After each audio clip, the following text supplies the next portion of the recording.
Oui, je suis Joseph, votre frère que vous avez vendu pour être mené en Égypte.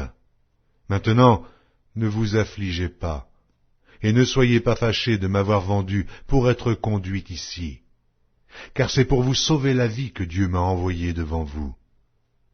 Voilà 2 ans que la famine est dans le pays, et pendant 5 années encore, il n'y aura ni labour, ni moisson.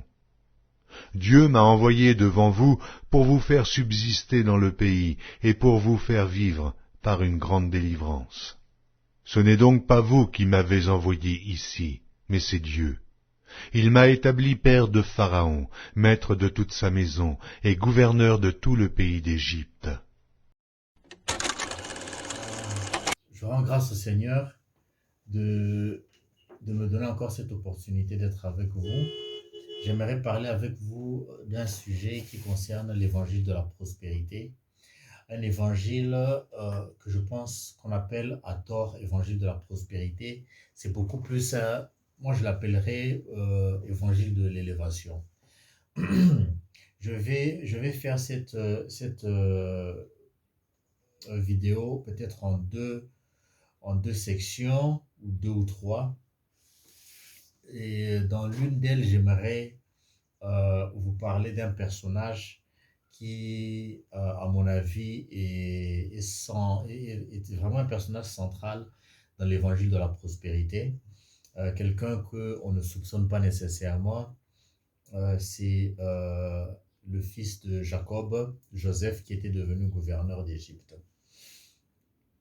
C'est le personnage dans la Bible qui est le plus associé à l'élévation.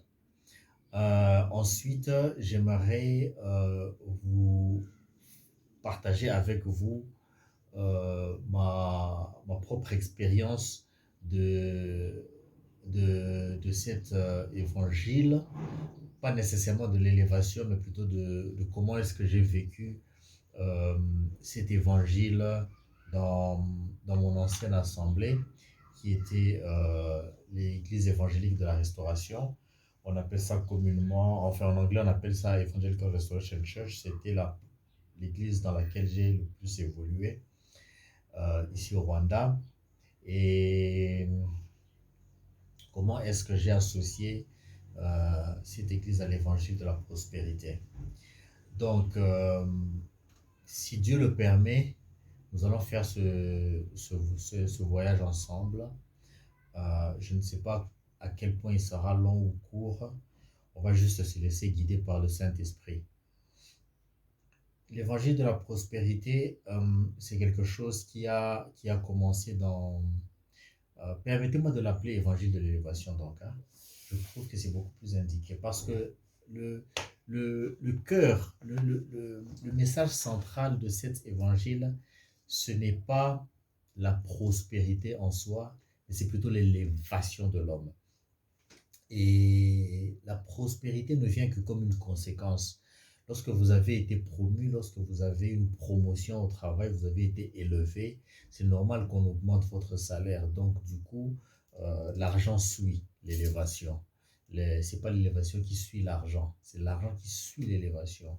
Donc, à la base, cet évangile, c'est d'abord un évangile de l'élévation de l'homme avant d'être évangile de la prospérité. Et cet évangile a commencé euh, dès le début dans le jardin d'Éden, lorsque le diable est allé parler à Ève. Genèse chapitre 3, verset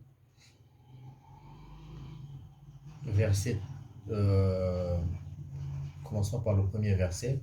Le serpent était le plus rusé de tous les animaux des champs que l'Éternel Dieu avait fait. Il dit à la femme, Dieu a-t-il réellement dit, vous ne mangerez pas de tous les arbres du jardin?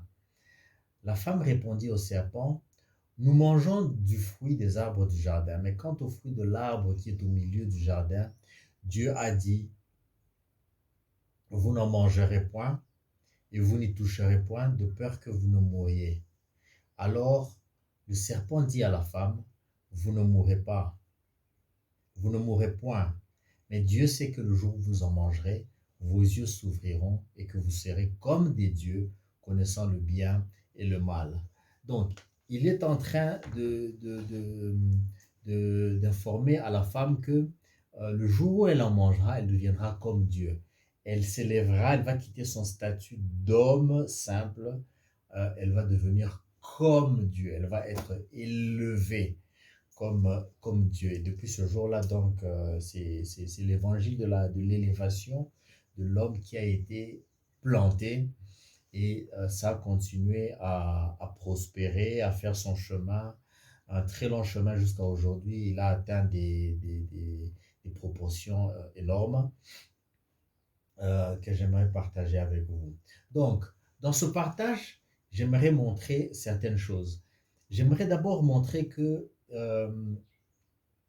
les églises dénominationnelles sont une préfiguration, non, c'est pas une préfiguration, disons que euh, l'Égypte, euh, qui est le cadre de l'histoire de Joseph, est une préfiguration des églises dénominationnelles. J'aimerais démontrer cela. Et donc, pour prendre mon exemple, je vous montrerai comment est-ce que mon église, Evangelical Restoration Church, a été pour moi l'Égypte.